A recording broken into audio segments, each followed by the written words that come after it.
So hypoglycaemia తరచుగా వస్తే so దానికి కూడా ఈ కణితులు ఏదన్నా ఉంటే దాన్ని తీసేస్తే మళ్ళీ నార్మల్కి వచ్చేస్తాయి. నార్మల్గా వచ్చేస్తుంది. ఇంకొన్ని సందర్భాల్లో మనకి కిడ్నీ పైన సూప్రారీనల్ గ్లాండ్ అని ఉంటుంది, అడ్రినల్ గ్లాండ్ అంటారు.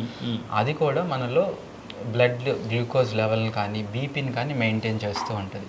చిన్నపిల్లల్లో టైప్ 1 డయాబెటీస్ ఉన్న పేషెంట్స్ ఈ అడ్రినల్ గ్లాండ్ డ్యామేజ్కి కూడా ప్రోన్ అవుతారు, వాళ్ళలో డ్యామేజ్ అయ్యే రిస్క్ ఉంది. సో టైప్ 1 డయాబెటీస్లో ఏమో మెయిన్గా ఈ అడ్రినల్ ప్రాబ్లం ఏమన్నా ఉందా అని చూసుకుంటాము. పెద్దవాళ్ళలో అయితే షుగర్ లేకపోయినా షుగర్ డౌన్ అవుతుంది అంటే ఏమో ప్యాంక్రియాస్లో ఏమన్నా చిన్న కణితులు ఏమన్నా ఉన్నాయని చూసుకుంటాం. ఓకే, సో చూసుకొని దాన్ని బట్టి ట్రీట్మెంట్ ఇచ్చేస్తుంటారు. ఓకే డాక్టర్ గారు, ఈ డయాబెటీస్ని రివర్స్ చేసే అవకాశం ఏమైనా ఉందా? తప్పకుండా రివర్స్ చేసుకోవచ్చు అండి. ప్రధాన కారణం పెద్దల్లో వచ్చే డయాబెటీస్ని, చిన్నపిల్లల్లో వచ్చే టైప్ 1 డయాబెటీస్ని, ప్యాంక్రియాస్ డయాబెటీస్ని పక్కన పెట్టేస్తే పెద్దల్లో వచ్చే డయాబెటీస్ని వితిన్ 5 years బరువు తగ్గడం వల్ల ప్లస్ షుగర్ పేషెంట్స్ పాటించే ఆహార నియమాలు కానీ ఎక్సర్సైజ్ చేయడం వల్ల కంపల్సరీగా షుగర్ని రివర్స్ చేసుకోవచ్చు. రివర్స్ అయిన కేసెస్ కూడా ఉన్నాయి. ఓకే, దీనికి బరువు తగ్గడానికి మనకు కావాలంటే షుగర్ ట్యాబ్లెట్సే స్టార్ట్ చేసుకోవచ్చు. మెట్ఫార్మిన్ అనే ట్యాబ్లెట్ ఉంటుంది, లో డోస్లో స్టార్ట్ చేసుకోవచ్చు. హలో, నమస్తే అండి. మీ పేరండి? నా పేరు అబ్రహం అండి, అమ్మంపల్లి నుంచి. సార్ డాక్టర్ గారు ఉన్నారు, మాట్లాడండి సార్. చెప్పండి అబ్రహం గారు. సార్ నాకు చెక్ చేస్తే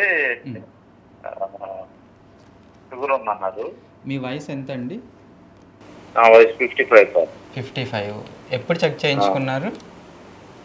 రీసెంట్గానే సార్. ఓకే ఓకే, 3 నెలల క్రితం. ఓకే, పరగడుపున ఫాస్టింగ్ బ్లడ్ షుగర్ చేయించుకున్నారా? చేయించుకున్నాను సార్. ఎంత ఉందన్నారు షుగరు? నా గుర్తులేదు, మా అబ్బాయి వచ్చింది. సరే, ఇప్పుడు మీ క్వశ్చన్ ఏంటో అడగండి. అదే అంటే షుగర్ కంట్రోల్ చేసుకోవడానికి ఎట్లాగా మనం ఎలా ఫాలో అవ్వాలి? మీ బరువు ఎంత ఉంటారండి? చెక్ చేసుకున్నారు ఈ మధ్య? నేను 62 అండి. హైట్ అండి? హైట్ ఏమన్నా తెలుసా? 5.3. ఓకే, కానీ మీ ఎత్తుకు మించిన బరువు ఉన్నారండి మీరు.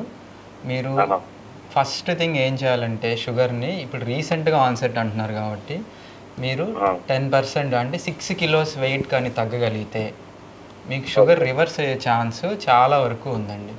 అదే కాకుండా మీ ఫుడ్లో కూడా ఇంకా మీద నుంచి షుగర్ పేషెంట్స్ ఏవైతే తింటారో కార్బోహైడ్రేట్ పిండి పదార్థాలు, రైస్, వైట్ రైస్, వీట్ కొంచెం తగ్గించేసి చిరుధాన్యాలు, మిల్లెట్స్ కానీ అవి ఎక్కువ తీసుకుంటూ, కూరగాయలు ఎక్కువ తీసుకుంటూ, ఆకుకూరలు ఎక్కువ తీసుకుంటూ, ఫ్రైడ్ ఫుడ్స్ తగ్గించేసేయండి. బిస్కెట్స్, చిప్స్ అవి ఏమైనా ఉంటే కూల్ డ్రింక్స్ ఇవన్నీ అవాయిడ్ చేసుకోండి. ఇవి చేస్తూ రెగ్యులర్గా ఎక్సర్సైజ్ చేసుకుంటూ ఉంటే మీ షుగర్ అనేది ఈ స్టేజ్లో రివర్స్ అయ్యే ఛాన్స్ అయితే చాలా వరకే ఉంటుంది.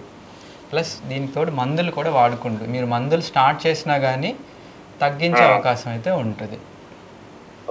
కానీ ఇప్పుడే మీ షుగర్ 300, 400 ఆ రేంజ్లో ఉందనుకోండి, తగ్గడానికి టైం పడుతుంది.